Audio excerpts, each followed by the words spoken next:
Bismillahirrahmanirrahim. Assalamualaikum warahmatullahi wabarakatuh. Waalaikumsalam warahmatullahi wabarakatuh. Alhamdulillah wassalatu wassalamu ala Rasulillah wa bihi nasta'inuhu wa nastaghfiruhu wa natubu ilaihi wa asyhadu an la ilaha illallah wahdahu la syarika lahu wa asyhadu anna Muhammadan abduhu wa rasuluhu amma ba'du. Allahumma inna nas'aluka ilman nafi'an wa rizqan thayyiban wa amalan mutaqabbalan. Allahumma 'allimna bima yanfa'una wa 'allimna bima jahilna wa zidna hudan wa tawfiqan wa salahan ya rabbal alamin. Allahumma amin amin ya rabbal alamin. Puji serta rasa syukur kita panjatkan kehadirat Allah Azza wa Jalla. Alhamdulillah di malam yang ke-12 di bulan Syawal, Allah Azza wa Jalla berkenan mempertemukan kembali kita semua di majelis yang insyaallah diberkahi ini. Salawat dan salam mudah-mudahan senantiasa terlimpah curahkan terbentuk suri teladan kita Habibana wa Nabiyana Muhammadin sallallahu alaihi wasallam, teruntuk para sahabat, tabi'ut tabi'in, dan mudah-mudahan kita semua yang hadir di sini senantiasa Allah limpahkan hidayah dan taufiknya sehingga kita senantiasa beristiqomah terus memperbaiki diri, memperbanyak amal, sehingga dengan asbab wasilah amalan yang kita lakukan mudah-mudahan Allah halalkan kita untuk meraih kenikmatan surganya di yaumil hisab nanti. Allahumma amin amin ya rabbal alamin. Baik, ikhwati rahimakumullah, di kesempatan kali ini kita akan melanjutkan tafsir surat Al-Qalam di ayat yang ke-34 sampai biidznillah sampai ayat 41. Di pertemuan sebelumnya Allah Subhanahu wa taala mengingatkan kita terkait ujian kehidupan. Di mana ujian kehidupan itu enggak mesti yang susah-susah, enggak mesti yang menyakitkan. Karena pada dasarnya diberikan kelancaran duniawi, harta yang melimpah pun itu adalah bagian dari ujian kehidupan. Maka Allah contohkan kepada kita salah satunya yang sudah kita bahas di pertemuan sebelumnya dari ayat 17 sampai ayat ke-33. Bagaimana Allah uji para pemilik kebun yang kebunnya itu sebelumnya itu warisan dari orang tua mereka yang beriman. Yang sebelumnya orang tuanya itu setiap kali panen, hasil panennya selalu dibagi 3. Sepertiganya untuk dikonsumsi, sepertiganya untuk disimpan di gudang, dan sepertiganya untuk diinfakkan dan disedekahkan. Tapi ternyata kebiasaan baik orang tuanya ini gak dilanjutkan oleh anak-anaknya. Bahkan anak-anaknya berkomplot satu dengan yang lain. Wabil khusus ketika musim panen, mereka semua berjanji satu dengan yang lain, panennya itu kalau bisa sepagi mungkin. Tujuannya apa? Jangan sampai ketika panen orang fakir miskin hadir pada saat panen itu dilakukan. Tapi manusia punya rencana, dan rencana Allah jauh lebih kuasa atas rencana kita. Sehingga ketika orang-orang yang tadinya bersemangat ingin panen pagi hari, ternyata di saat mereka tidur Allah timpakan bencana kepada kebun yang mereka miliki, sehingga kebunnya tidak bersisa sama sekali. Tapi alhamdulillahnya, segagal-gagalnya manusia dalam ujian kehidupan dunia, selama masih diizinkan Allah untuk melanjutkan kehidupan dan Allah berikan hidayah dan taufik, yang namanya taubat itu senantiasa akan Allah buka. Maka ini kisah dari para pemilik kebun yang Allah timpakan kehancuran dari perkebunannya, tapi ending akhirnya mereka semua bertaubat kepada Allah Azza wa Jalla. Maka masih untung lah ya, kalau di dunia gagal dengan ujian masih bisa mengulang ya, daripada gagalnya nanti di akhirat ya. Atau gak usah jauh-jauh di akhirat, di alam kubur lah, ditanya malaikat gak bisa ngejawab, gak bisa ngulang ya, pertanyaannya gak akan bisa benar 1, salah 2, enggak. Kalau bisa ngejawab ya bisa jawab semuanya, nggak bisa jawab ya nggak bisa jawab semua. Nah singkatnya ikhwatullah, di pertemuan kali ini Allah Ta'ala ingin mengingatkan kepada kita semua bahwasannya orang-orang yang lulus dengan ujian yang Allah berikan itu pasti akan berbeda cara Allah memperlakukannya dengan orang-orang yang tanda kutip gagal dalam setiap ujian-ujian yang Allah berikan. Maka mari kita lihat ikhwatullah bagaimana Allah Subhanahu wa taala memberikan penegasan dari mulai ayat 34. A'udzubillahi minasyaitonirrajim. Inna lil muttaqina 'inda rabbihim jannatin na'im. Sesungguhnya yang namanya kenikmatan surga itu yang ada di sisi Allah nanti itu enggak akan diberikan merata untuk seluruh hamba-hambanya. Tapi kata Allah lil muttaqin, itu mah akan diberikan kepada orang yang bertakwa. Jadi berbeda dengan kenikmatan di dalam kehidupan dunia. Bahkan saking tidak berharganya kenikmatan dunia, bahkan orang kafir sekalipun ya bukan kecipratan lagi. Kalau kecipratannya kebagiannya sedikit. Banyak kan orang non muslim yang kaya raya, biinillah. Bahkan mungkin bahasanya jauh lebih kaya dari orang-orang yang beriman yang ada di dunia ini. Ya, saking tidak berharganya kenikmatan dunia, orang yang nggak mau mengakui Allah sebagai Tuhannya, tetap Allah beri. Ya. Dan bahkan Rasulullah SAW jauh-jauh hari mengatakan bahwasannya ad-dunya sijnul mu'min wa jannatul kafir. Dunia itu adalah penjaranya orang beriman dan surganya orang kafir. Jadi saking tidak berharganya kenikmatan dunia, kalau jadikan dunia ini surganya untuk orang kafir. Jadi kalau orang kafir bahasanya nggak mengenal halal haram, ambil aja semuanya. Beda dengan kita, hamparan kenikmatan dunia yang Allah hamparkan tetap Allah atur. Ini yang halalnya dan ini yang haram. Makanya kita teringat, selalu saya mengulang-ulang kisahnya Imam Ibnu Hajar Al-Asqalani, penulis dari kitab Syarah Sahih Bukhari. Beliau termasuk seorang ulama yang kaya raya, yang ketika suatu saat ketika beliau naik kereta pedati, yang di zaman dulu yang namanya kereta pedati itu udah menunjukkan udah kaya raya. Di tengah jalan dia dicegat oleh orang Yahudi yang profesinya sebagai penjual minyak curah, jelantah lah mungkin kalau istilahnya. Orang Yahudi itu kemudian nyetop Imam Ibnu Hajar di tengah jalan, minta turun Imam Hajar nih, wahai Syekh, bahasa kita coba turun kau dari kendaraan. Lalu kemudian orang Yahudi itu ngutip sabda Rasulullah yang ada di Sahih Bukhari, kalimatnya gitu. Jadi kan Imam Ibnu Hajar itu nulis kitab syarahnya, syarah Sahih Bukhari. Nah kata orang Yahudi itu, wahai Tuan Guru, bukankah dalam kitab yang kamu tulis ada sabda Rasul yang mengatakan kalau dunia itu penjaranya orang beriman dan surganya orang kafir? Ini sepertinya saya yang beriman dan kamu yang kafir. Kenapa seperti itu ya? Saya hidup susah, kata orang Yahudi. Saya orang Yahudi, hidupnya susah, sementara kamu hidupnya senang.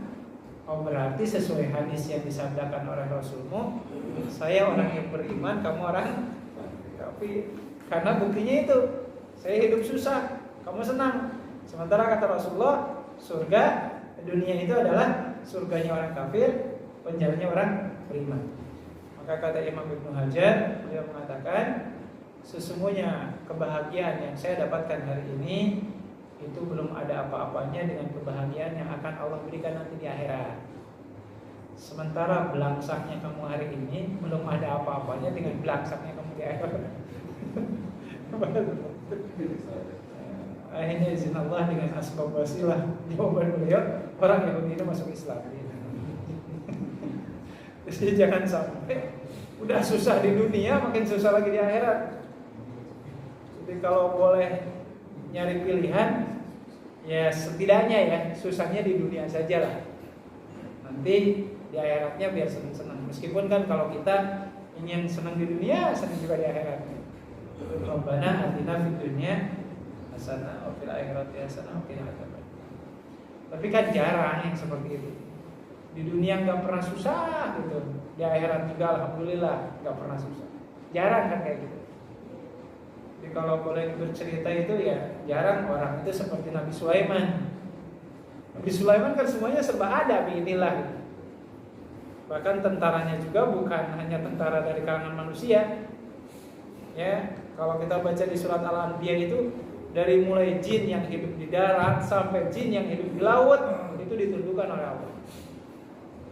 Bahkan Allah sampai menegaskan wali Sulaiman riha asifatan ilal adillati tajri bi amri. Kata Allah, Nabi Sulaiman itu punya awan yang kalau mau pergi kemanapun cukup naik awan tersebut.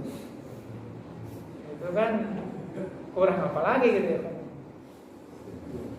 Kayaknya kalau mau ada orang ngajak perang Nabi Sulaiman ya udah habis duluan. Jadi orang yang seperti Nabi Sulaiman itu ya mungkin cuma satu-satunya beliau aja gitu. Ya, semua kenikmatan dunia Allah berikan dan insya Allah beliau pun nanti di akhirat masuk surga karena nggak mungkin ada nabi yang masuk neraka. Nah, jarang yang kayak gitu.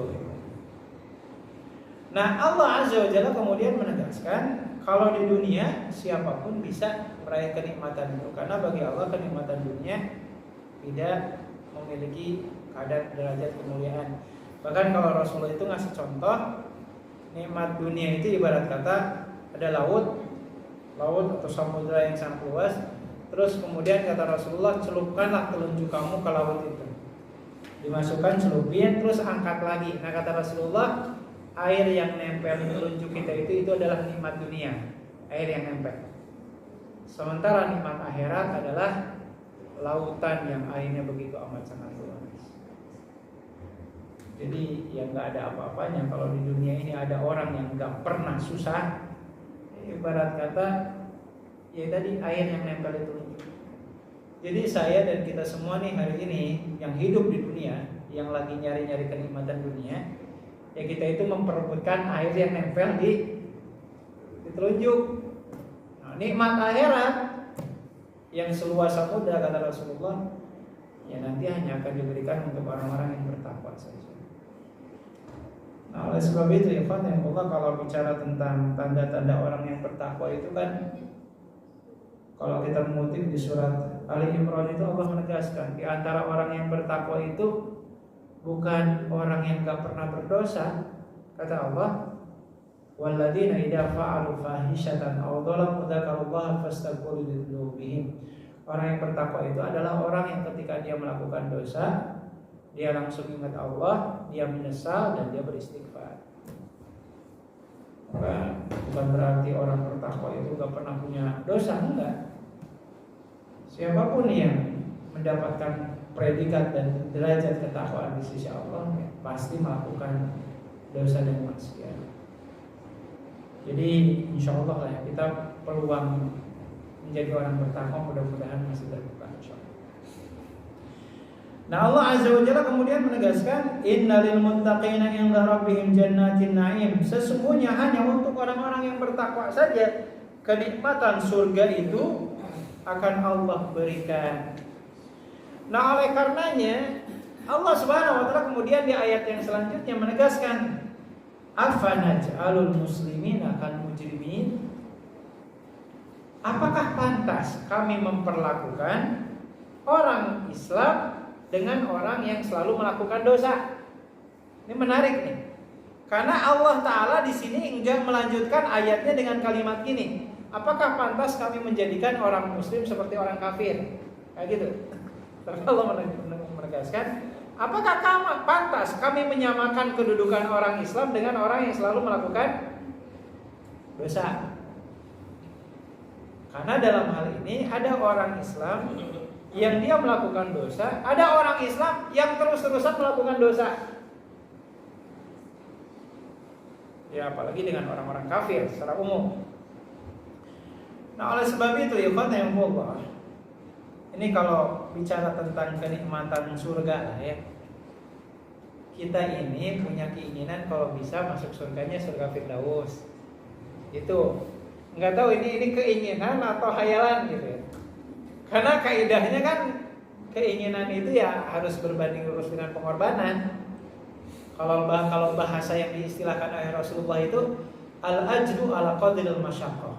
Anda ingin mendapat balasan terbaik di sisi Allah, ya pengorbanannya sejauh apa? Kalau Rasulullah SAW itu mengilustrasikan, andaikan keimanan Abu Bakar, ini imannya Abu Bakar disimpan di satu timbangan, terus kemudian keimanan seluruh umat manusia disimpan di timbangan yang lain, lebih berat Abu Bakar, kata Rasulullah. Ya memang amalan kita belum ada apa-apanya sih. Gitu ya. Nah, zaman sekarang itu sampai ada ungkapan gini, kalau ada bapak-bapak yang rajin sholat 5 waktu berjamaah ke masjid, itu dipuji-puji luar biasa. Masya Allah, bapak ini luar biasa ya solehnya, sholat 5 waktu berjamaah ke masjid. Padahal bagi umat zaman dulu, ya itu memang kewajiban. Ngapain dipuji-puji gitu. Tapi zaman sekarang, saking awamnya kita semua dengan agama ini, bahkan orang yang berjamaah ke masjid 5 waktu, dianggap orang hebat. Orang yang setiap harinya meluangkan waktu baca Quran, dianggap luar biasa. Padahal, ya bagi para sahabat, apa anehnya nih? Sholat 5 waktu berjamaah, itu mah kewajiban. Apa anehnya orang baca Quran dalam setiap harinya? Ya emang biasa kok. Kalau orang Islam justru kan, kalau kata Ibnu Mas'ud, membedakan orang munafik dengan orang muslim di masa kami ya cukup satu aja. Kalau sholat isya dan sholat subuhnya nggak pernah kelihatan, itu kan orang munafik, kata Ibnu Mas'ud. Ya, kalau zaman sekarang ya tadi, bahkan sholat 5 waktu berjamaah di masjid pun dianggap sesuatu yang, ini manusia yang harus dilindungi nih, bahasa kalau istilah kita. Karena udah jarang orang-orang seperti itu zaman sekarang. Padahal tadi kalau dibandingkan dengan orang zaman dulu, ya amalan seperti ini yang bukan sesuatu yang begitu wah gitu bahasa. Masya Allah. Nah makanya ini mudah-mudahan kisah-kisah ini memberikan semangat ya bagi kita. Allah Ta'ala itu pernah memberikan pujian kepada Sayyidina Utsman ibn Affan radhiyallahu ta'ala anhu, sebagaimana yang Allah nyatakan di surat Az-Zumar ayat 10. Kata Allah, a'udzubillahi minasyaitonirrajim, amman huwa qanitun ana al-laili sajida wa qaiman yahdharul akhirata wa yarju rahmatar rabbih. Siapakah orang yang lebih baik melebihi orang yang menghidupkan malamnya dengan beribadah kepada Allah? Dia berharap ingin meraih rahmat Allah dan khawatir dari azabnya. Ayat ini kata sahabat Ibnu Abbas, kalau nanti kapan-kapan kita buka tafsir Imam Ibnu Katsir surat Az-Zumar ayat 10, ayat ini adalah pujian yang Allah berikan kepada Utsman bin Affan karena beliau pernah di suatu malam menunaikan sholat tahajud 1 rakaat, tetapi dibaca 30 juz Al-Quran. 1 rakaat 30 juz Al-Quran. Kita mau boro-boro mau khatam 30 juz aja mungkin butuh 1 tahun. Itu juga nunggu bulan Ramadan. Nunggu bulan Ramadan. Kalau Ramadan, kalau selain bulan Ramadan kayaknya nggak khatam. Nah, gitu. Nah ini jadi evaluasi bagi kita. Kita ingin masuk surga bersama Rasulullah, bertetanggaan dengan para sahabat, tapi amalan kita ala kadarnya seperti ini. Nah ini ya nanti kalau di Al-Quran ini nanti di ayat ke-38 Allah sampai mengatakan innalakum fihi lama takhayyarun. Kata Allah, ini kalian kebanyakan ngayal, kebanyakan ngayalnya, sementara amalannya enggak sebesar yang seperti dulu-dulu. Nah oleh karenanya ya kalau mau terserang saya dan kita semua hari ini, ujian keimanan itu lebih mengarah kepada ujian kenikmatan duniawi daripada ujian yang berhubungan dengan mempertahankan dan membela kepentingan agama, kepentingan umat. Kalau boleh kemudian kita ngambil contoh, dulu itu ada sahabat Nabi namanya Habbab bin Arat namanya. Habbab bin Arat ini seorang budak hamba sahaya yang ketahuan masuk Islam. Maka oleh si tuannya, si pemiliknya disiksa dengan cara apa? Mohon maaf, punggungnya disisir pakai besi. Sisir. Izin Allah, selamat masih hidup. Dalam kondisi babak belur, Habab bin Arad kemudian datang ke Rasulullah dan nanya, ya Rasulullah, mata nasrullah, wahai Rasul, kapan pertolongan Allah itu turun? Pertanyaannya seperti itu. Allah kemudian jawab dengan turunnya surat Al-Baqarah ayat 214. Kata Allah, a'udzubillahi minasyaitonir rajim. Am hasibtum an tadkhulul jannata wa lam ya'tikum mathalul ladzina khalau min qablikum. Apakah kamu nyangka kamu ingin masuk surga dengan apa namanya? Dengan enak dan seterusnya, sementara kamu belum diuji seperti ujian umat-umat sebelumnya. Apa ujian umat-umat sebelumnya itu? Rasulullah SAW mencontohkan ada seorang nabi yang sampai digergaji oleh umatnya sendiri. Ada seorang hamba Allah yang ketika tubuhnya dimasukkan ke sebuah lubang di tanah lalu kemudian dikubur, hanya disisakan bagian kepalanya lalu kemudian kepalanya digergaji gitu. Jadi kata Rasulullah, wahai Habab bin Arad, ujian kamu belum ada apa-apanya dibandingkan orang-orang sebelum kita. Makanya alhamdulillahnya binilah ya, karena mungkin prinsip dasarnya Allah tahu kelemahan kita ini, sehingga kalimat la yukallifullahu nafsan illa wus'aha itu berlaku untuk kita semua, karena ujian kita akan berbanding lurus dengan kualitas iman kita. Saya sering mikirnya itu gini nih. Alhamdulillahnya gini, alhamdulillah ala kulli hal ya. Setan yang menggoda para nabi enggak menggoda kita. Karena kalau setannya para nabi ngegoda kita, kayaknya kita babak belur deh. Beda level gitu bahasa kita.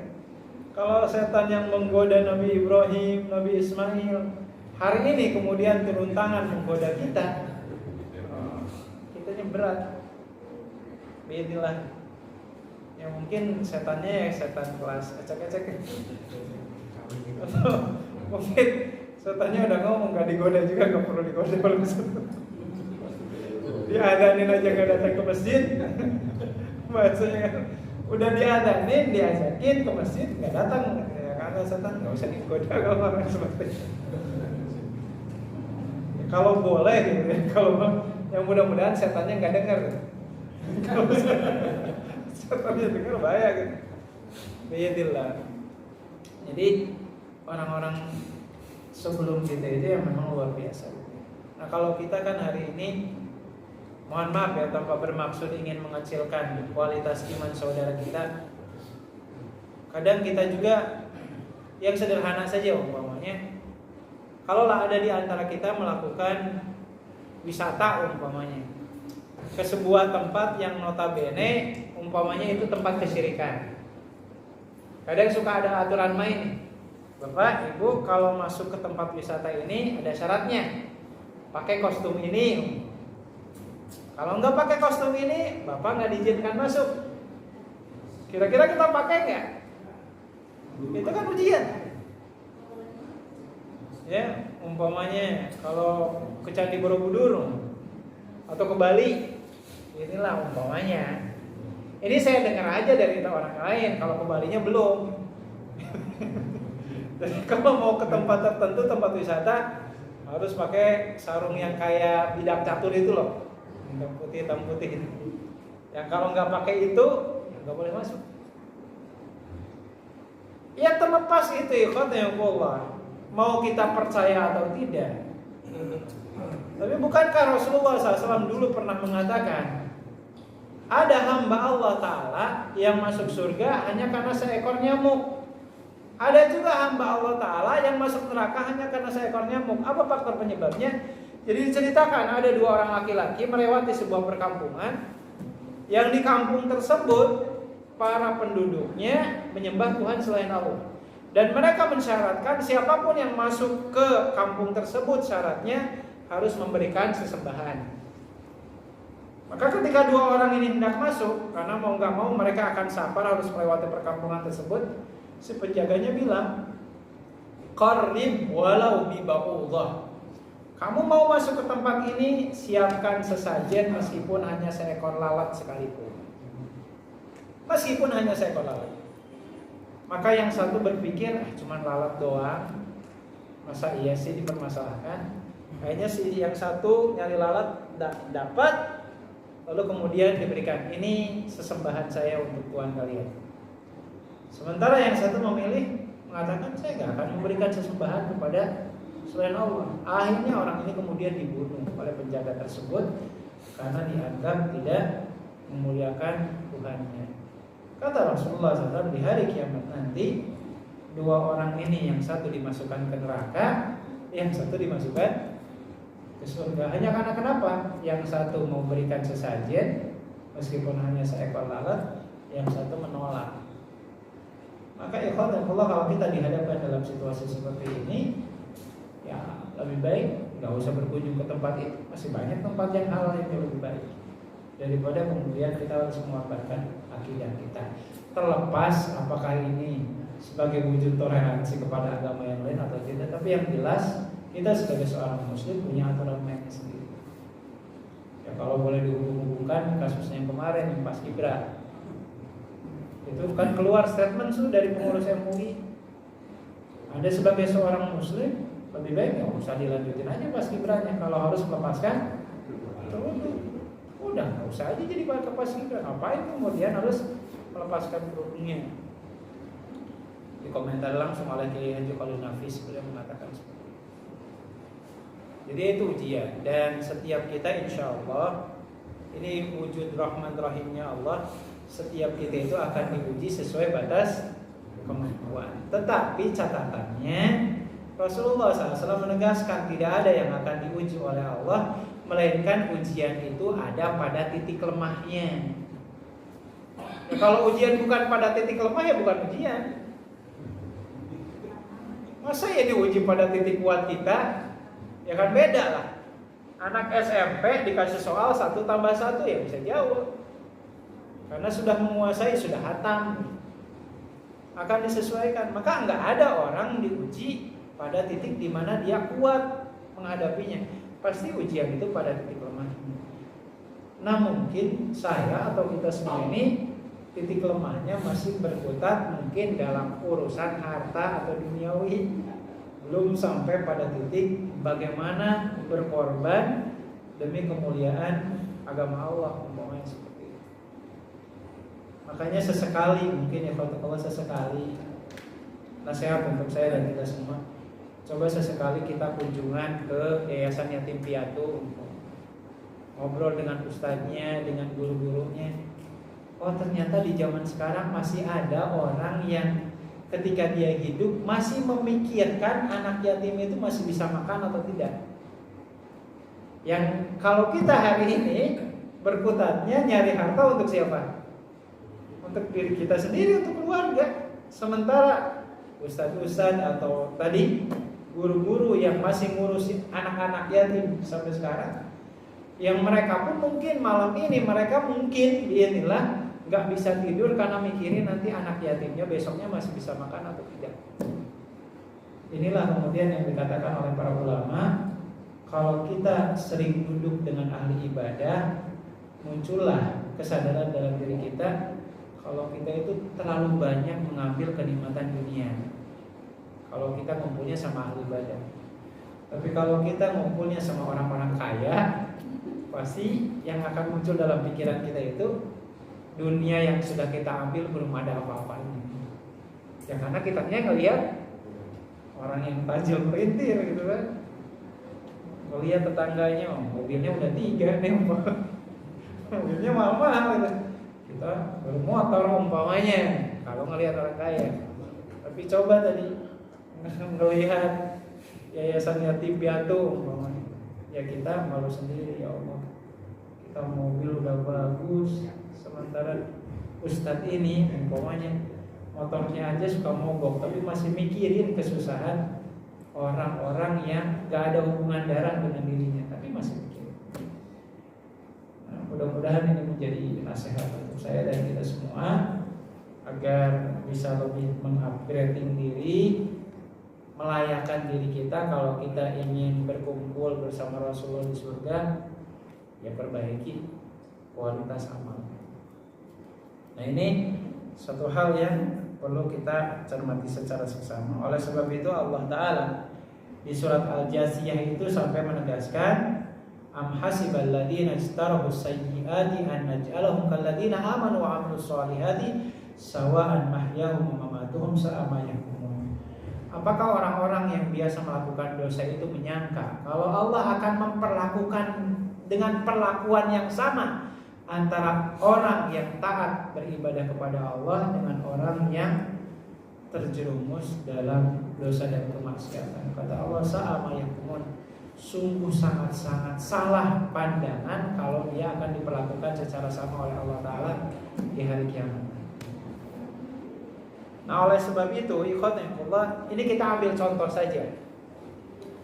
Bahkan dalam urusan kebaikan pun terkadang balasan yang Allah beri itu akan beda-beda. Antara orang yang datang sholat ke masjid di barisan pertama dengan orang yang datang ke masjid dengan barisan kedua, pahalanya sama nggak? Kan beda. Jadi antara sesama amalan pun kadang derajatnya beda-beda antara satu dengan yang lain. Nah, oleh karenanya para ulama sering mengingatkan kita, hati-hati dengan amalan yang bisa mengurangi kualitas amalan pahala kita. Saya ambil contoh gini. Ini bukan ngelarang-larang, karena dua amalan seperti ini dibenarkan. Contoh dalam urusan zikir. Ada orang yang zikirnya itu pakai alat, ya, entah itu tasbih atau ada yang tasbih manual, ada tasbih digital. Itu nggak masalah, sah-sah saja. Karena ada beberapa dalil yang disepakati, bukan disepakati ya, yang oleh sebagian ulama hadis ini dihukumi hadis yang hasan. Contoh umpamanya Aisyah radhiyallahu taala anha, sebelum beliau tidur beliau akan berzikir, dan zikirnya itu menggunakan benang yang diikat dalam pintalan ikatan. Jumlah ikatannya itu ada sekitar 1000. Jadi sebelum tidur itu beliau zikirnya pakai benang. Subhanallah 1, subhanallah 1. Jadi artinya berzikir menggunakan alat itu nggak jadi masalah. Atau ada istri Rasulullah yang lain yang zikirnya itu menggunakan bebatuan, subhanallah, subhanallah, subhanallah. Dan Rasulullah nggak ngelarang. Tetapi ikhwatillahi, berzikir menggunakan alat itu sesuatu yang baik, tapi ada yang lebih baik dari itu, yaitu berzikir menggunakan tangan kanan kita, jari jemari kita. Kata Rasulullah SAW, "I'qidna fa innahunna mas'ulatun muntaqat yaumil qiyamah." Kata Rasulullah SAW, berzikirlah dengan tangan kanan kamu, karena siapa orang yang berzikir dengan tangannya, maka tangan ini kelak akan memberikan persaksian di hadapan Allah di hari kiamat. Ini sesuai dengan apa yang Allah nyatakan di surat Yasin. A'udzubillahi minasyaitonirrajim. Al-yauma nakhtimu ala afwahihim wa tukallimuna aydihim wa tashhadu arjuluhum bima kanu yaksibun. Nanti di hari kiamat itu mulut kita dikunci, dan yang akan berbicara salah satunya tangan kita. Wa tukallimuna aydihim, yang akan berbicara itu tangan-tangan kita atas seluruh kebaikan dan keburukan yang selama ini kita lakukan. Jadi dalam urusan kebaikan pun ikhwanullah, kalau masih bisa nyari yang afdol, ya kejar yang afdolnya. Jangan yang ambil yang kelas bawah. Cuman mungkin sebagian orang kadang berpikir gini, gak apa-apa masuk surga juga meskipun di emperannya. Ada yang berpikir gitu. Tapi memang kan Rasulullah menjanjikan. Ada kata Rasulullah dalam hadis sahih riwayat Imam Abu Daud, ana zaimun bi baitin fi rabbil jannah liman tarakal mira'a wa in kana muhiqan. Kata Rasulullah, aku ini insyaallah akan menjadi pemimpin di surga nanti. Dan Allah Ta'ala menjanjikan ada istana di emperan surga. Bagi siapa? Salah satunya bagi orang yang meninggalkan debat kusir meskipun dia yakin punya dalil yang kuat. Beda ya antara debat dengan debat kusir. Debat kusir itu orang di hadapan kita udah tahu dia salah tapi ngeyel. Nah kalau orang seperti itu nggak usah diladenin. Kata Rasulullah, meskipun Anda punya 1000 dalil, berhadapan dengan orang kayak gitu nggak akan selesai. Kayak kata Imam Syafi'i rahimahullah, beliau mengatakan, saya sanggup berdebat dengan siapapun kecuali dengan orang bodoh yang ngeyel. Jadi kan bodoh ngeyel, habisin waktu. Nah makanya kata Rasulullah SAW, billah nanti ada istana di emperan surga. Ya kalau kita pikirannya yang penting masuk surga doang, ya nanti dapat surganya segitu udah mungkin banyak itu.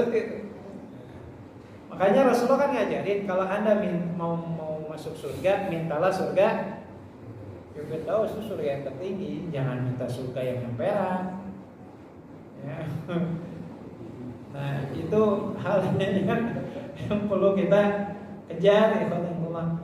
Nah oleh sebab itu ya kalau kita ingin mengejar surga Firdaus, ya berarti amalannya juga harus luar biasa. Salah satu contohnya ini kan yang sekarang lagi rame nih terkait isu gempa apa? Megatrust. Itu kan kalau tadi saya sempat ngeliat tuh laporan dari BMKG, sekiranya waliyadzubillah, naudzubillah, terjadi kejadian gempa ini, bisa-bisa kan Pulau Jawa ini tenggelam semua. Karena perkiraannya itu gempa itu di kisaran 8 sampai 9 skala Richter. Itu mengalahkan gempanya Aceh. Aceh kan sekitar 7 skala Richter. Ini 8 sampai 9. Yang perkiraan kalau terjadi gempa, ketinggian air itu bisa sampai 37 meter ketinggiannya. Ini kalau bicaranya seperti itu, kalau nggak kita barengi dengan keimanan dan ketakwaan kepada Allah, tawakal, bisa-bisa nggak bisa gini. Allah seperti apa nanti kejadiannya dan seterusnya. Nah ini hal-hal seperti ini yang secara umum ya, kita baru dengar akan terjadi gempa aja udah mulai muncul kerisauan. Kalau ini mah kalau ya Allah, dan mudah-mudahan enggak. Nah, Rasulullah SAW pun menjanjikan di antara orang yang mati syahid itu salah satunya adalah orang yang mati bencana alam. Entah itu gempa, entah itu tenggelam, entah itu kebakaran kayak gitu. Kita lihat sisi positifnya. Kalau ya semiris-mirisnya umat Islam yang meninggal, kalau meninggalnya itu karena bencana alam, insya Allah husnul khatimah. Kan di antara salah satu tanda husnul khatimah itu tadi, orang yang mati tenggelam, orang yang mati karena korban gempa bumi, insya Allah terkategorikan orang mati syahid. Nah kalau saya boleh hubung-hubungkan dengan doanya Umar bin Khattab. Umar bin Khattab radhiyallahu ta'ala itu kan pernah berdoa, Allahumma inni as'aluka syahadatan fi sabilik wa wafatan fi biladi rasulik. Ya Allah, saya meminta Engkau kematian yang syahid, dan izinkanlah mati syahidnya saya itu ada di kota di mana Rasulmu itu hidup di sini. Maksudnya di kota Madinah. Ketika Umar bin Khattab doa kayak gitu, banyak sahabat yang komentar. Kata para sahabat, mati syahid mah jangan di sini, di peperangan. Tapi kata Umar bin Khattab, qad sa'altu, saya udah minta kepada Allah. Urusan Allah mau ngabulkannya dengan cara apa, serahin aja kepada Allah. Dan ternyata ya Allah, kita tahu kan kisahnya. Umar bin Khattab bukan cuma di Madinah mati syahidnya, tapi lagi mimpin sholat subuh di Masjid Nabawi. Itu kan Allah Subhanahu wa ta'ala kabulkan luar biasa. Yang nggak pernah terbayang bagaimana caranya ada orang mati syahid, bukan cuma di Madinah, di Masjid Nabawi sekalian lagi mimpin sholat. Sehingga kata Rasulullah SAW, siapa orang yang tidak pernah meminta untuk mati syahid, kan itu kan dikhawatirkan bukan termasuk golongan umat Rasulullah SAW. Man mata walam yaghzu Siapa orang yang mati dan tidak pernah berharap-harap untuk berperang di jalan Allah, khawatir matinya itu dalam kemunafikan. Ya kita berharap saja dengan cara apapun Allah mewafatkan kita, ya mudah-mudahan wafatnya syahid. Kalau berperang kan insya Allah Indonesia sepertinya nggak akan perang, insya Allah aman. Tapi peluang-peluang di mana kemudian husnul khatimah itu masih terbuka, Allah berikan. Yang mudah-mudahan salah satunya husnul khatimah itu Allah. Nah tinggalkan ya kalau kita hari ini secara umum ini mungkin nanti pembahasannya akan meluas, termasuk dalam hal ini sebagian di antara kita itu merasa khawatir kalau nanti kita meninggal dikuburkannya di mana. Coba kalau Mas kuburannya di mana?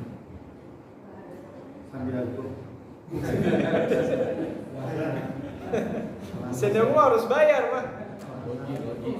Gimana? Cibeet. Cibeet kan banjir, Pak. Allah. Kalau saya meninggal dikuburkan di Cibeet, tenggelam ya Allah. Ini terlepas ya kan ya. Kalau kita bahas di surat Abasa yang belum pernah kita bahas itu, Allah menegaskan gini. A'udzubillahi minasyaitonir rajim. Tsumma sabila yassara tsumma amatahu fa akhbara. Kata Allah, Allah lah yang memudahkan kita keluar dari perut ibu kita. Jadi kita itu lahir, mungkin berat badan kita antara 2 sampai 3 kilo kan. Mohon maaf, sementara lubang tempat kita keluar dari perut ibu kita kan lubangnya kecil. Kalau zaman baheula, yang saya tahu nih, kalau ibu kita itu melahirkan, kayaknya nggak pakai gunting ya, kemaluannya digunting. Dukun beranak kan nggak pakai alat apapun kan. Inilah bahkan yang saya tahu dari almarhum nenek saya, karena nenek saya berdukun beranak di masanya. Tapi memang itu belajar turun-temurun gitu. Jadi ketika seorang ibu itu akan melahirkan, izin Allah dengan sendirinya, mohon maaf, kemaluan seorang ibu itu kemudian terbelah. Makanya zaman dulu itu kalau ada ibu yang baru melahirkan itu, bekas lukanya itu ditempelin jahe. Sakit, tapi cepat merapat. Zaman dulu ya, sebelum ada pengobatan yang ada. Kalau sekarang kan dikit-dikit sesar gitu. Nah Allah Azza wa Jalla yang memudahkan kita keluar dari perut ibu kita. Ya. Dan kata Allah, summa amatahu fa akhbara. Bukan cuma kita bisa keluar dari perut ibu kita, tapi termasuk kalau nanti kita mati, Allah sudah nyiapin kuburannya. Entah caranya dengan cara beli, atau kita enggak beli tetapi kuburannya sudah ada. Entah kuburannya di Cibeet kek, atau di mana kek, dan seterusnya. Cuman kalau bisa ya, kalau bisa, kan Rasulullah ngajarin kita kalau nyari kuburan itu, ini selalu saya ingatkan satu, kalau Allah memudahkan urusan rezeki kita dan Allah menakdirkan, berusahalah untuk meninggal di kota Madinah. Berusahalah. Karena kata Rasulullah, man mata bil Madinati kuntu syafi'an lahu yaumil qiyamah. Siapa orang yang meninggal dan dikuburkan di kota Madinah, aku akan berikan syafaat di hari kiamat nanti. Kalau bisa. Atau yang kedua kata Rasulullah SAW, seandainya kita bisa meninggal dan dikuburkan di sebuah tempat, maka kuburkanlah jasad kita jauh dari kampung kelahiran kita. Gitu ya. Jadi kalau yang lahirnya di Aceh, meninggal di Kerawang, nggak usah balik lagi ke Aceh. Pada kuburin di Kerawang aja. Karena kan kata Rasulullah SAW, makin jauh kuburan kita dari kampung kelahiran kita, insya Allah makin luas surga yang akan Allah berikan. Ini hadisnya sahih, disahihkan oleh Imam Al-Albani. Jadi nggak usah lah ya, udah meninggal di Kerawang minta dibalikin ke kampung kelahiran, nggak usah. Udah dikuburin di sini aja. Itu salah satu janji yang Allah berikan kepada Rasulullah. Jadi banyak sebagian orang, termasuk saya dan kita semua mungkin, urusan kuburan kadang bagi sebagian orang itu risau untuk dipikirkan. Padahal sejatinya sebagaimana Allah memudahkan keluar dari perut ibu kita, ketika kita meninggal pun Allah sudah menyiapkan kuburan kita. Wallahu a'lam. Tapi itu jadi bagian ujian dari yang namanya kehidupan. Nah, oleh sebab itu ya yang Allah menegaskan di ayat yang ke-35 ini, kata Allah, afanaj'alul muslimin akal mujrimin. Pantaskah kami menyamakan kedudukan orang Islam dengan orang yang sedang melakukan dosa? Ya akan beda lah antara orang, izin Allah mudah-mudahan besok kita sholat subuh ke masjid nih. Mudah-mudahan akan beda cara Allah memperlakukan orang yang sholat subuh berjamaah ke masjid dengan orang yang sholat subuhnya di rumah. Beda. Rasulullah SAW itu sampai mengatakan, man sholat sholat subhi fahuwa fi dhimatillah au fi mamana. Kata Rasulullah SAW, siapa orang yang menunaikan sholat subuh berjamaah, maka dia ada dalam jaminan perlindungan Allah. Maka orang yang sholat subuh berjamaah inilah selama 24 jam dalam sehari semalam itu ia ada dalam perlindungan Allah Ta'ala. Sementara orang yang sholat subuhnya di rumah, ibarat kata, kalau kata Rasulullah itu sholat berjamaah di masjid itu adalah cara Allah mengikat hati kita.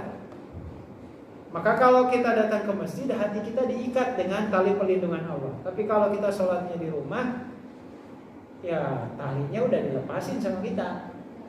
Makanya biasanya, nggak tahu ini pengalaman saya atau pengalaman bapak-bapak pernah ngalamin nggak? Orang yang sholatnya di rumah itu gampang melaksanakan sujud sahwi. Biasanya karena lupa ini akad berapa ya? Ya karena secara kita ini sudah melepaskan tali ikatan kita dengan Allah Azza wa Jalla.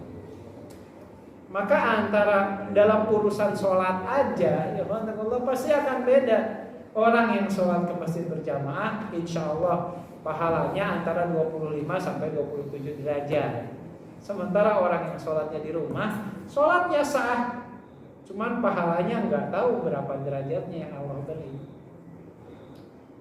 Mudah-mudahan nih bagi saudara-saudara kita yang rumahnya di dekat masjid, ya samping masjid semuanya, yang toanya kedengeran, jangan sampai kemudian kita nggak datang ke masjid.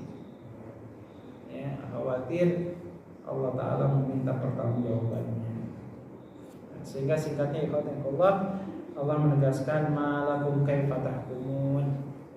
Bagaimana mungkin kamu punya pandangan kalau Allah Ta'ala itu akan memberikan keputusan sebagaimana kamu memiliki pandangan kalau ahli taat dan ahli maksiat akan dihukumi secara sama di hadapan Allah. Gak akan sama kata Allah, pasti akan berbeda. Bahkan tadi disebutkan antara sesama ahli ibadah pun cara Allah memperlakukannya beda. Antara orang yang ke masjid dengan sholat di rumah beda. Sama seperti ibu-ibu ya, secara umum.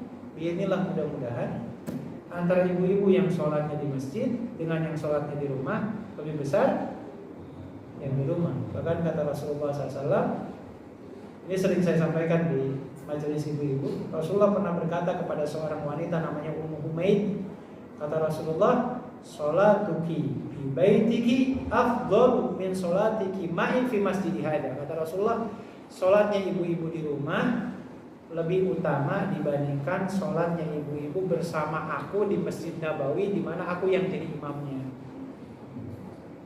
Jadi kalau inilah sekiranya Rasulullah hari ini masih hidup, Rasulullah jadi imam di Masjid Nabawi, lalu ada ibu-ibu yang ingin sholat berjamaah bersama Rasulullah di Masjid Nabawi, di saat yang sama ada ibu-ibu yang sholat di rumah, kata Rasulullah lebih utama ibu-ibu yang sholatnya di rumah.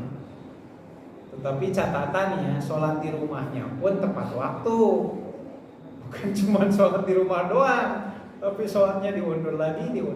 Itu pasti beda. Nah ini hal yang perlu kita cermati, ikhwanahillah. Sehingga singkatnya 2 ayat lagi coba kita selesaikan. Allah menegaskan, amlakum kitabun fihi tadrusun innalakum fihi lama takhayyarun.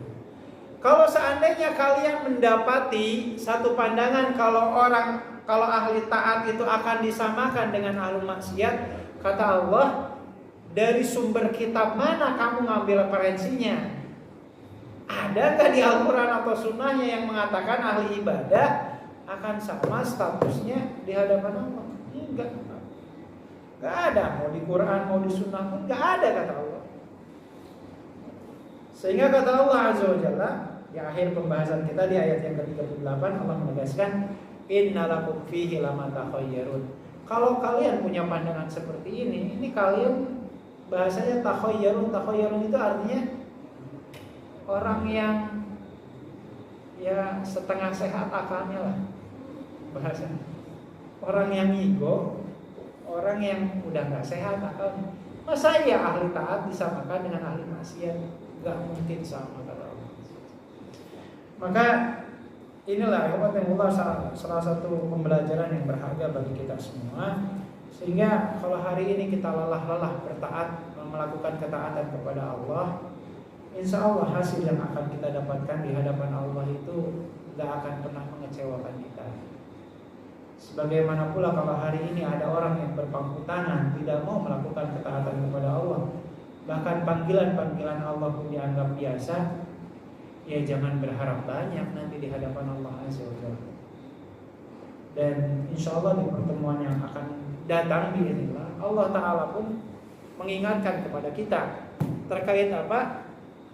Ada orang yang ketika hidupnya disuruh sujud nggak mau sujud, disuruh sholat nggak mau sholat, tapi pas di hari kiamat dia mau sujud, dia mau sholat, Allah tidak izinkan tubuhnya untuk sujud di hadapan Allah Ta'ala. Jadi bahasanya kalau kata Allah, ngapain kalian sujud sekarang? Ketika dulu kalian masih hidup di dunia, kalian tidak mau sujud sama sekali. Maka mudah-mudahan Allah, seluruh amal ibadah yang kita lakukan hari ini adalah momentum kesempatan baik ya, kesempatan yang sangat baik yang Allah berikan kepada kita. Karena sejatinya kalau suatu saat inilah ya, saya ngambil pembelajaran, ya mohon maaf ya, tahadus binikmah. Bapak mertua saya terkena stroke yang ke-9 kalinya. Ya, udah ke-9 kalinya. Stroke pertama izin Allah setengah jasadnya gak bisa bergerak, sampai dibawa ke rumah sakit Pertamina di Cirebon. Tapi inilah bisa normal meskipun normalnya nggak senormal kita. Jadi tangan dan kakinya agak sedikit sulit digerakkan. Tapi alhamdulillah masih semangat datang ke masjid. Dan 2 bulan yang lalu beliau terkena stroke lagi, dan kali ini nyerang saraf matanya. Akhirnya nggak bisa ngelihat. Tapi ya tahadus binikmahnya masih semangat berangkat ke masjid. Meskipun bukan sekali 2 kali beliau terjatuh, tapi masih datang ke masjid. Yang beliau sesali itu sekarang adalah beliau menyesalnya itu karena nggak bisa ngaji, nggak bisa baca Quran.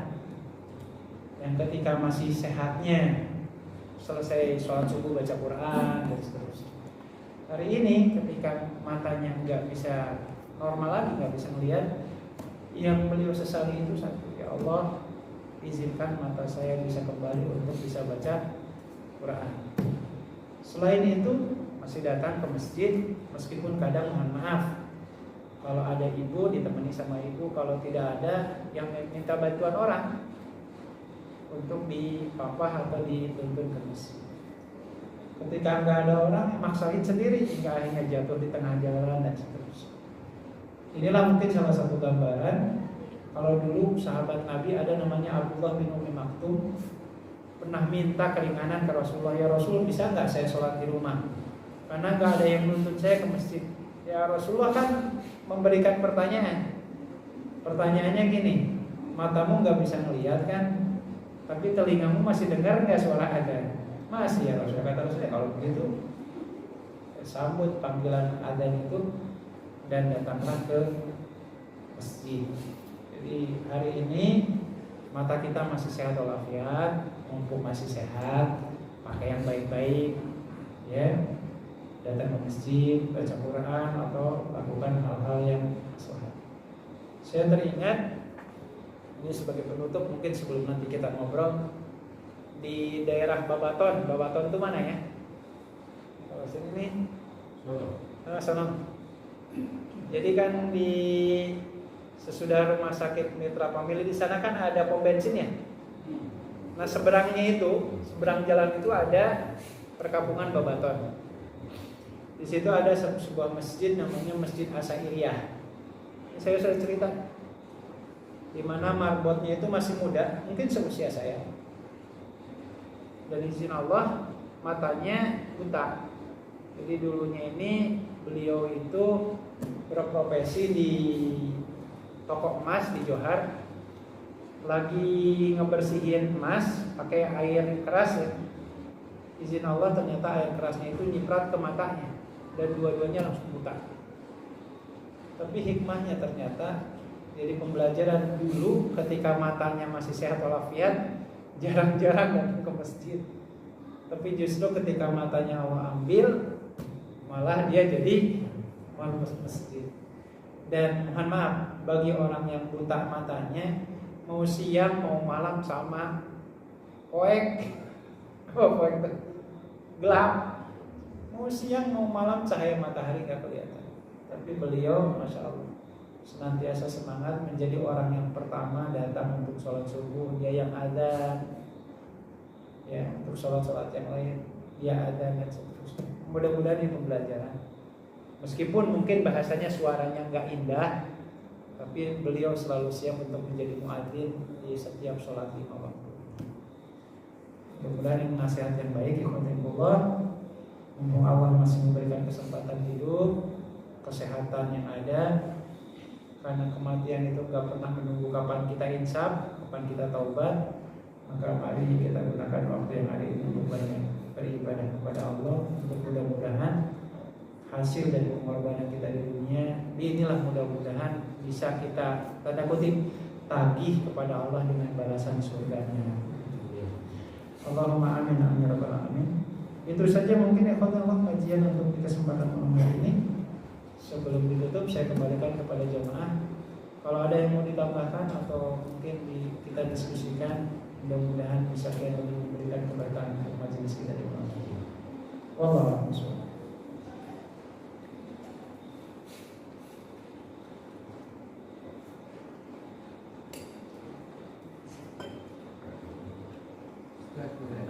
Silakan.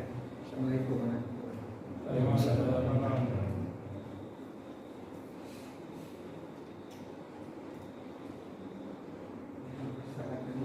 Ya. Meninggal di Madinah. Ya. Dalam pikiran saya kan Rasulullah sahabat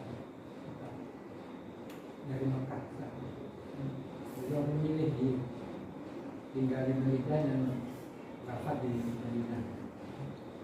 Sehingga saya sudah lama bilang juga pada istri anak-anak saya, kita dapat meninggal di sana. Tapi saya pernah menyampaikan juga pada sahabat-sahabat saya, ada beberapa sahabat itu yang menganggap bahwa dalam tanda-tanda itu tidak boleh, masa mati minta. Tapi saya tidak tetap saya ingin meninggal dan beberapa bulan yang lalu saya ke sana. Saya setiap ke sana saya mati pada saat keluarga yang dimakamkan dan sebagainya di dalam hati saya tidak mau pada Allah saya meninggal di sini. Saya minta pada anak-anak saya pada satu saat kalau boleh Bapak diantar ke sana dan juga Bapak tidak akan kembali dan kami semua tidak boleh menangis. Apakah yang hal-hal semacam itu? Iya. Baik, jadi jemaah rahimakumullah, meninggal di kota Madinah itu sebuah keutamaan yang luar biasa.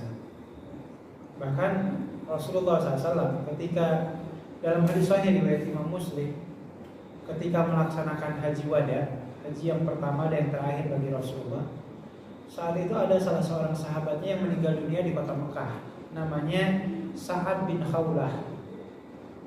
Ketika Sa'ad bin Khawlah ini meninggal di kota Mekah, sedang menunaikan ibadah haji, kata Rasulullah SAW mengatakan sangat disayangkan kenapa beliau meninggalnya dan dikuburkannya di sini.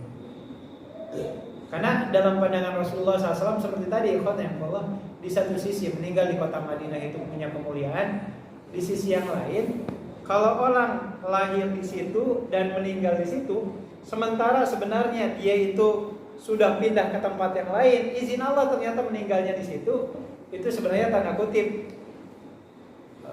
bukan kerugian adalah bahasanya ya, apa ya? Yang harusnya tadi surganya luas, jadi surganya keluasannya kemudian dipersempit oleh Allah Azza wa Jalla. Ini Sa'ad bin Khawlah ini sudah hijrah ke Madinah, tapi ketika dia haji meninggalnya malah di kampung kelahirannya sendiri, Rasulullah SAW.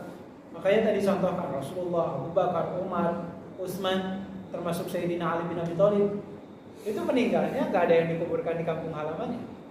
Bahkan Ali bin Abi Thalib meninggalnya jauh di Irak, di sana ya. Meninggalnya itu di Iran, maaf. Dikuburkannya di Iran, betul ya? Kufah. Berarti di Irak. Dikuburkannya di Irak. Jauh di tempat di mana beliau dilahirkan di kota Mekah. Nah, oleh sebab itu, bahwa memang keutamaan dari wafat dan dikuburkan di Madinah itu sebuah hal yang luar biasa. Bahkan tadi Umar bin Khattab sampai minta, ya Allah, anugerahkan aku mati syahid dan mati syahidnya di kota Nabi-Mu yaitu Madinah. Jadi bukan sesuatu yang salah, justru anjurannya seperti itu. Kalau bisa wafat dan dikuburkanlah di kota Madinah. Mudah-mudahan apa yang tadi Bapak minta, demikian juga siapapun di antara kita yang meminta, mudah-mudahan Allah takdirkan kita bisa wafat di kota Madinah. Ya, seperti tadi kata Umar bin Khattab, saya sudah minta kepada Allah, bagaimana cara Allah mengabulkannya? Ya diserahkan kepada Allah Azza. Nah, seperti itu. Jadi insya Allah sesuai yang dijanjikan oleh Rasulullah, man mata bil Madinati kuntu syafi'an lahu yaumil qiyamah. Siapa orang yang wafat dan dikuburkan di kota Madinah, aku akan berikan syafaat bagi umatku tersebut di hari kiamat. Wallahu a'lam.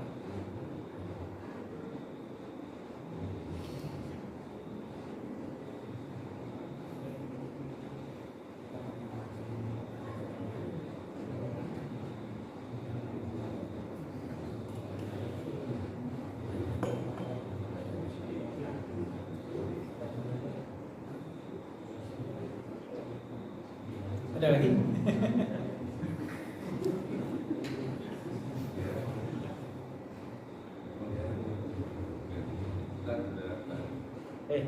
Terkait tadi yang hadis bahwa ya perempuan kan lebih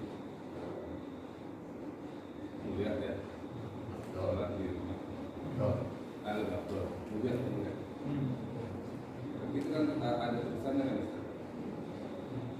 Pertama sholat rawatib ya. Jadi ada tulisannya bahwa kalau ada seorang perempuan yang mungkin sholat itu tidak boleh dilarang. Betul. Tidak boleh tidak pakai uangnya. Ini kan boleh. Boleh. Terus kalau melihat kondisi itu kan memang kalau rawatib ya. Kalau misalnya Ramadan, nah itu pilihannya kan kalau misalnya ada yang lebih afdol, misalnya ikut tarawih bersama imam. Betul. Nah kan lebih saatnya lebih Sepanjang malam kan. ya. Juga misalnya saat umroh Iya. kan sudah sabar jauh. Mungkin sayang kalau nggak sholat di itu kan. Ya artinya ada waktu tertentu yang sebenarnya memang hadis itu menunjukkan, tapi ada juga yang misalnya wah ini waktunya bisa sampai Ramadan itu kan Iya. gimana? Iya, betul. Jadi secara umum keutamaan seorang wanita menunaikan sholat di rumah itu bukan mutlak seluruh sholat harus di rumah.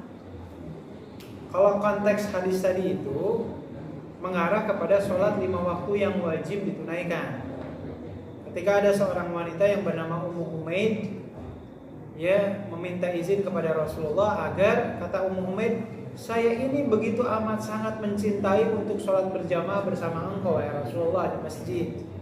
Hanya Rasulullah menyampaikan hadis kayak tadi, sholat kamu di rumahmu itu, sholat wajib dalam hal ini, jauh lebih baik daripada sholatmu berjamaah bersama aku di Masjid Nabawi. Karena memang ada sholat-sholat tertentu yang memang justru keutamaannya tadi berjamaah bersama imam. Contoh sholat tarawih, hadisnya jelas, man sholla ma'al imami hatta yansorifa kana qiyamil lail. Siapa orang yang sholat malam bersama imam sampai selesai, hitungannya seperti orang yang sholat sepanjang malam. Terkecuali mungkin kalau ibu-ibu bikin jamaah khusus di rumahnya, jamaah khusus untuk ibu-ibu doang, yang jadi imamnya pun perempuan. Dan ini salah satunya yang dicontohkan oleh Aisyah radhiyallahu taala, di mana di masa beliau pernah mengadakan perkumpulan sholat berjamaah khusus untuk perempuan.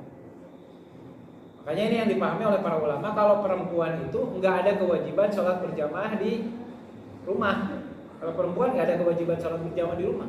Meskipun kalau dia berjamaah bersama anak perempuannya itu sesuatu yang afdol, tapi nggak wajib seperti wajibnya kita berjamaah di masjid.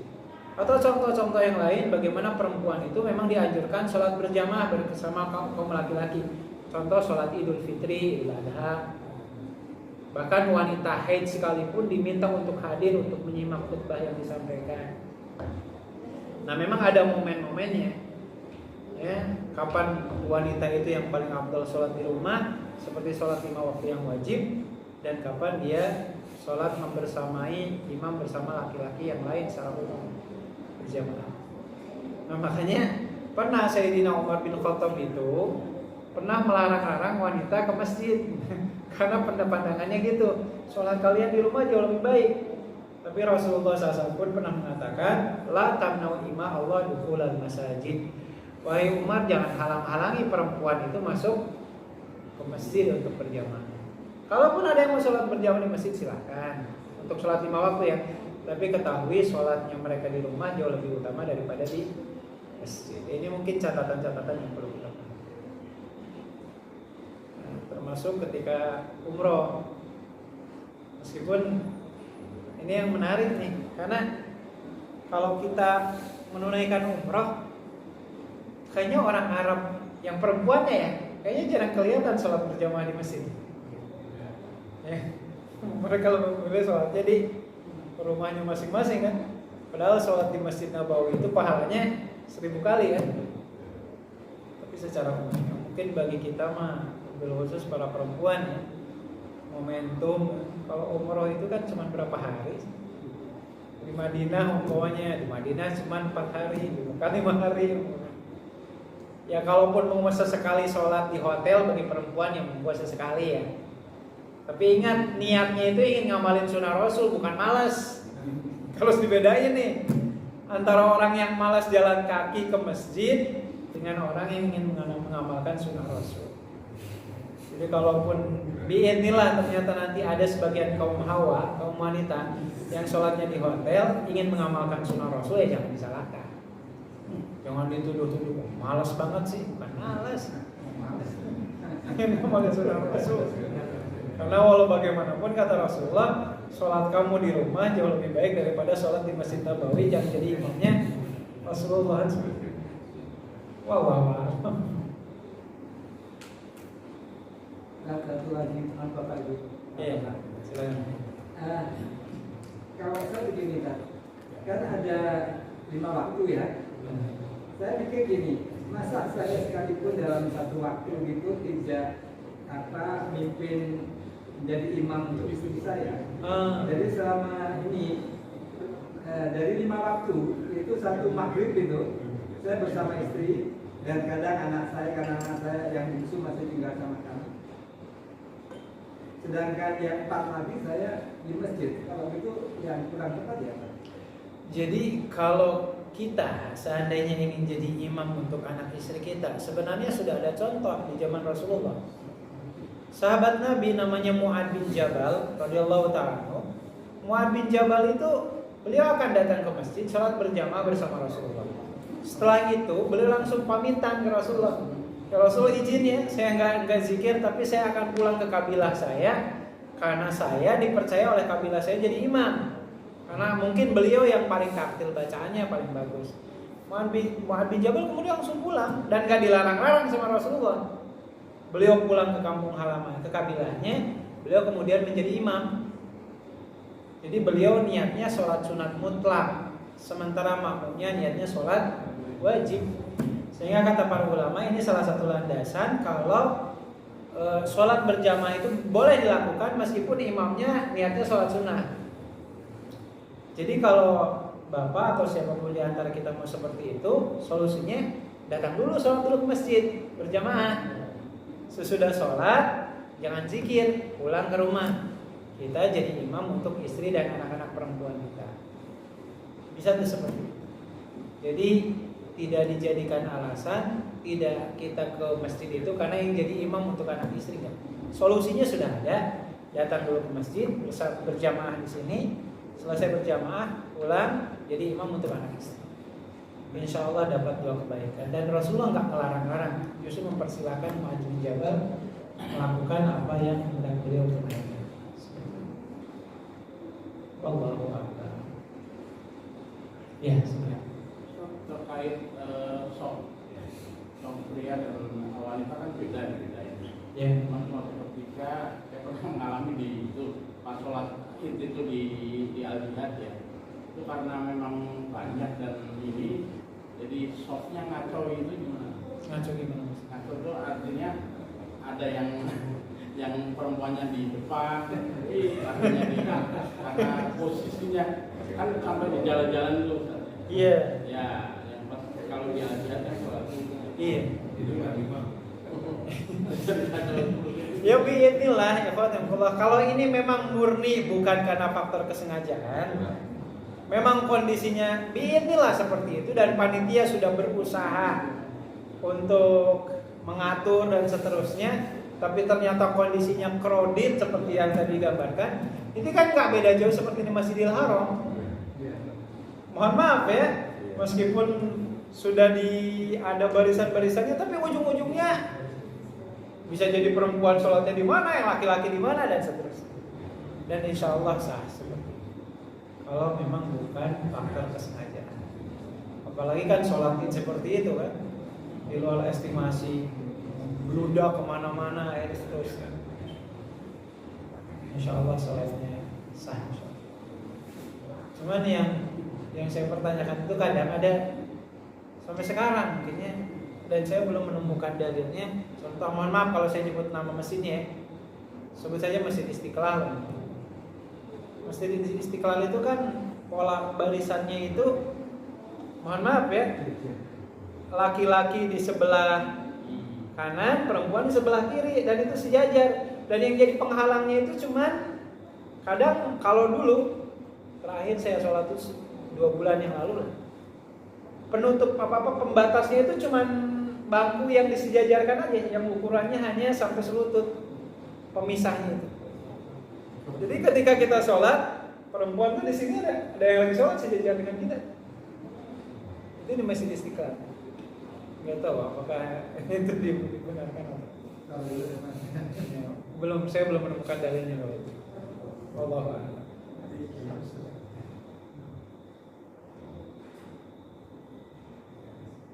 Dan itu bukan disebut sebagai darurat. Kenapa? Tidak disebut sebagai darurat. Iya. Kan harusnya bisa kan diatur-atur. Terus bisa diatur-atur. Atas bawah gini. Ya. Atas bawah. Udah beda kalau seperti itu. Nggak kelihatan kan? Iya. Beda. Yang dari masalah kelihatan. Iya. Kalau ini kan secara umum atas dan bawah barisannya sudah terputus, nggak nyambung.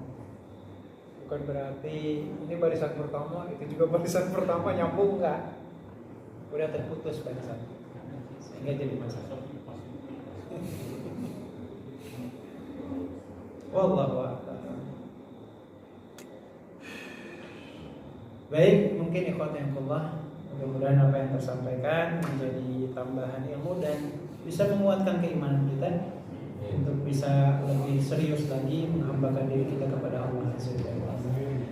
Kita tutup dengan istighfar, hamdalah dan doatul majlis. Astagfirullahaladzim, astagfirullahaladzim, astagfirullahaladzim. Alhamdulillahirabbil alamin. Subhanakallahumma wa bihamdika, asyhadu an la ilaha illa anta, astaghfiruka wa atubu ilaik. Assalamualaikum warahmatullahi wabarakatuh.